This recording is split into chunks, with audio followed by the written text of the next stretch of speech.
Hello ATM, this is going to be a video on section 3-9, the class portion. We are only going to cover the first half today, and the second half will be covered on Monday. Before we get to the lesson, I do want to go over the homework answers from 3-8.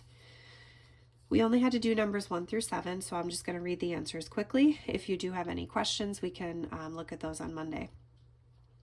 Number 1, it does seem reasonable to think that the tread would wear at a constant rate for every 1,000 miles. Number 2, if you find the slope, we hopefully got negative 0.12 millimeters per 1,000 miles. This is the slope of the line. Number 3, actual miles would make the slope negative 0.00012, which is so small it is hard to work with. Number 4, you would use point slope form, use the slope that you found, and pick one of the points that they gave you. I chose 15,7.2, and this would be an acceptable answer right here. Now, just in case you picked the other point in the table, this also would be an acceptable answer. Now, regardless of which equation you used in number 4, you are now going to distribute and add the constant on the left-hand side to eventually end up with this answer for number 5. You can ignore the work that the textbook uses because they strictly use y equals mx plus b, but I'd like you to work off of point slope form. So this is our y equals mx plus b equation, where y is the tread thickness in millimeters and x is the miles driven in thousands of miles. Number 6 and 7, here's our graph. I went ahead and I used a table of values. You can take those x values, plug them in, and get your y values. I went ahead and plotted it, and you can see what's happening with the tread thickness the more you drive the car. Now, if we want to know the tread thickness, if you have driven 50,000 miles, remember that x is in miles driven in thousands. So we have to divide this by 1,000 to know what our x value is. And so that means x is 50. So we're going to put 50 in for x in our equation, and we get 3 millimeters, which by the way happens to be one of the points in our table. All right, so that's homework answers from 3-8. So for 3-9, like I mentioned at the beginning, we are only going to be covering the first half. It does require a graphing calculator, so pause the video, get your graphing calculator out. If you don't have a graphing calculator, get one. Okay, we've talked about either purchasing one yourself. I understand that they are expensive, so ask me to borrow one from the LRC and I'll write you a special pass to go to the LRC to get one. I believe they still have some left. So there's no excuse not to have one. All right, 3-9 class portion. Let me read this particular paragraph. We are on page 409. In lesson 3-7, we examine the relationship between calories burned and weight loss. While we needed to study data to model the exact nature of the relationship, you were probably able to figure out that the two quantities are related in some way. There are many quantities that seem like they might be related, but it's not clear that they really are, or if so, how. So it would be nice to have a way to study relationships, if they even exist, between data sets. Fortunately, the lovely folks who program spreadsheets and graphing calculators have done most of the heavy lifting for us. Still, in our continuing quest to not rely on technology more than our brains, it's a good idea to think about when quantities are likely to be related in some way. So question 1 says, decide if you think the two quantities are likely to be related numerically and explain your answer. I'm going to go ahead and put my answer key under here and just reveal the answers as we go. So part A says dollars spent by a political candidate and the number of votes he gets. I would like to put she in there. A political candidate doesn't have to be a he. The more a politician spends on their marketing and getting their name out there, probably means they're going to get more votes. So there is a correlation here. Yes, more spending tends to mean more votes. Pause the video if I'm going too fast. Part B, an adult tests subjects' height and their IQ. In other words, are you smarter if you're taller, or are you smarter if you're shorter? Of course not. No, there's no reason to suspect that height would influence IQ. Part C, a person's height and shoe size. Now there is a correlation. Of course, there's not a hard and fast rule, but in general, yes, taller people were more likely to have larger feet. And the last one, part D, the age of a car and its resale value. Yeah, now there's an exception, right? There's some classic cars that people will fix up, and those are usually more expensive, even though they're older. But in general, not talking about fixing up a classic car. In general, yes, the older the car, the lesser the resale value. A car's value decreases with time. So hopefully that was good practice, thinking about how different data sets are have a relationship with one another. Now, number 2 says if there's a relationship between the total fat in a fast food burger and the total calories. The table here lists calorie and fat information for a standard hamburger at a variety of fast food restaurants. Begin your study of this question by drawing a scatter plot based on the table. So I want you to draw a graph in your notebook. Put the scale just as I have. Make sure you have labels for calories and grams of fat. And go ahead and plot these points. Pause the video because I'm going to reveal my answer. Now, I've already done number 3 as well. But for now, you should just have a bunch of points plotted. So hopefully yours matches mine. Now, number 3 says the points on your scatter plot don't form a straight line, right? They're all kind of scattered. That's why it's called a scatter plot. It's not like I can draw one straight line through all of them because it would be a squiggly line. But there should be a linear trend that you can observe. We can see that the points are going higher as we go from left to right. So use a straight edge to draw a line that you think looks like the best fit for your scatter plot. Note that it's possible that the line that fits the data best doesn't go through any of the points. So it's always helpful if you happen to have a clear ruler, you can put your ruler down and you're able to see through it. And that way you can kind of see how many points do I have above the ruler? How many points do I have below? Unfortunately, I don't have a clear ruler. Now, as you can see, mine is not perfect, but I went ahead and drew it through this point here. That is 8,230. And I also put it through, where's the other one? 18. I missed it. Oh, I think I actually created that point just based on where my line ended up. But if you count the number of points underneath, I've got 1, 2, 3, 4 underneath, and then I've got 1, 2, 3, 4, 5, 6 above. That's not bad. That's pretty close. It's almost even. So do the best you can and draw in a line of best fit. Okay, number 4 says identify 2 points on the line of best fit that you drew on your scatter plot and use them to find an equation for the line. So, as I mentioned a moment ago, I happen to notice that I go through this grid line right here pretty perfectly on my line, and that happens to be 8,230. And then I didn't really go through any other grid line perfectly until I got to here. And so I ended up using 18,400. So let me reveal those 2 points.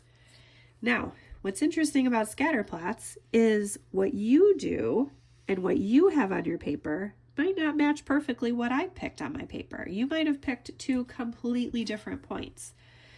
And that's where human error will come into play. And it's okay that your points might be different from mine.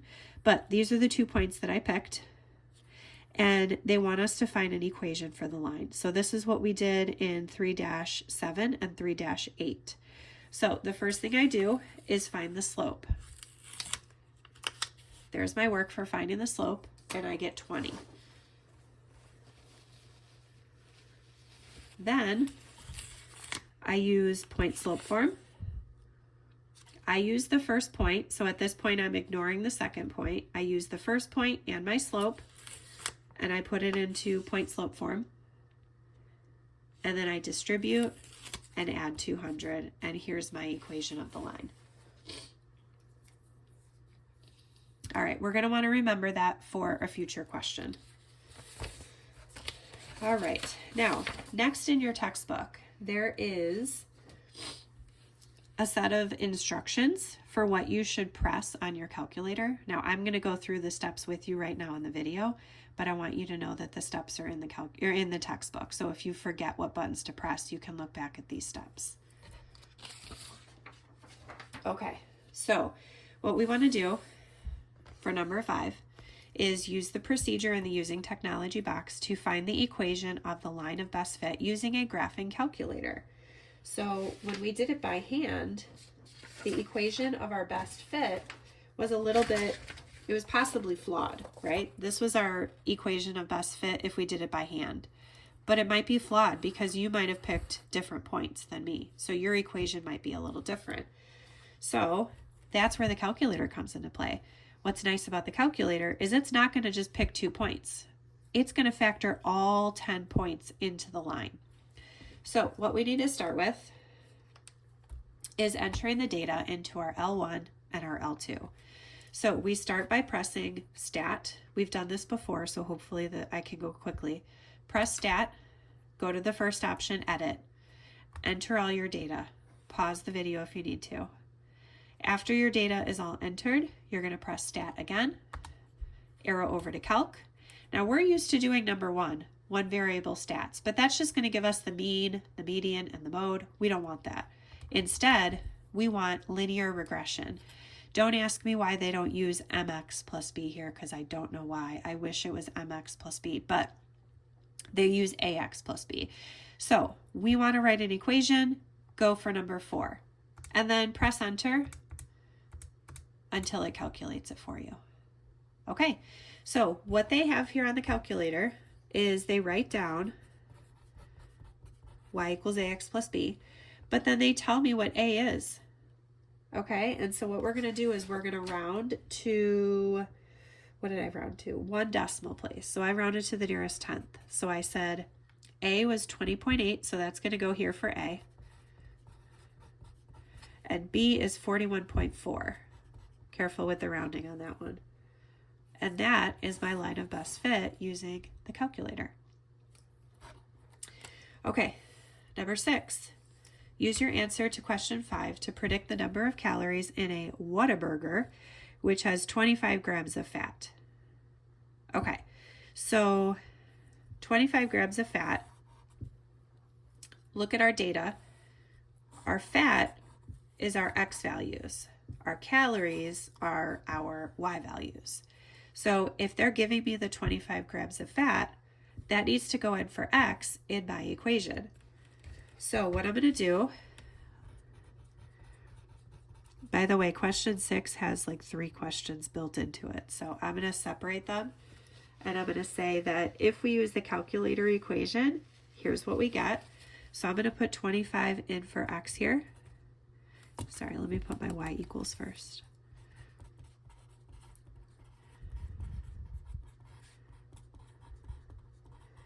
Okay, and if I enter that into the calculator, I get 561.4 calories. Okay, now it says, how does your answer compare to the number of calories predicted by your own line of best fit from question 4? So that's where I have to bring back my good old equation that I did by hand. So my equation was y equals 20 times, I'm putting 25 in for X, plus 40. And if I enter that into my calculator, I get 540 calories. Okay, let's keep reading. There's more. The Whataburger actually has 590 calories. Which line gave a more accurate prediction? Well, it's no surprise. The calculator was more accurate.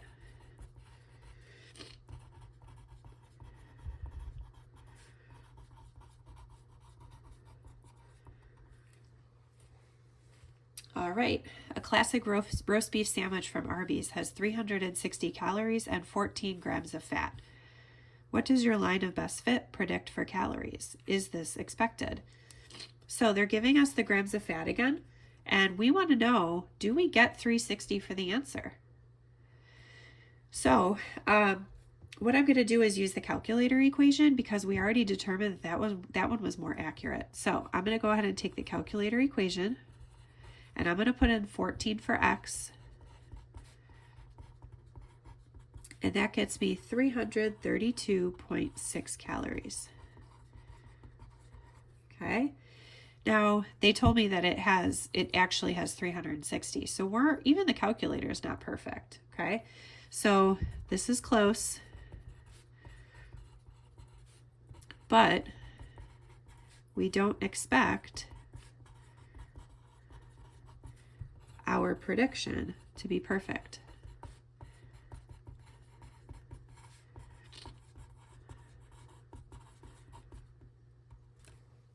Okay, now that is as far as we are going to go with the lesson, but I would like to end on a did you get it? And I will reveal the answer here.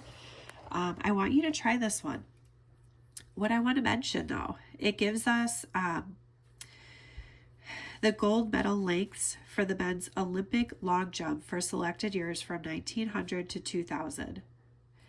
Now notice that 1900 has a correlation of 0 and 2000 is 100 years later. So they came up with X values for us. Remember, we've talked about you don't want to use years in your calculator. You should not use 1900 in your calculator. You should find a corresponding X value. So now we are not going to use these numbers in our calculator. So you're going to put this in as your L1 and that one as your L2. So I want you to enter those in your calculator and find the line of best fit by doing those same steps that we did for number 5. Pause the video and I'm going to reveal the answer. All right, here's hopefully the equation that you got. Now there's a little bit more to it. It says, then use it to predict the length of the winning jump in 1984. Well, if it's 1984, that means 84 years have passed since 1900. So we put 84 in for X, and the long jump is 8.439 meters. Okay, hopefully that went well. We will fix any kinks or any questions or confusions on Monday. Thanks for watching.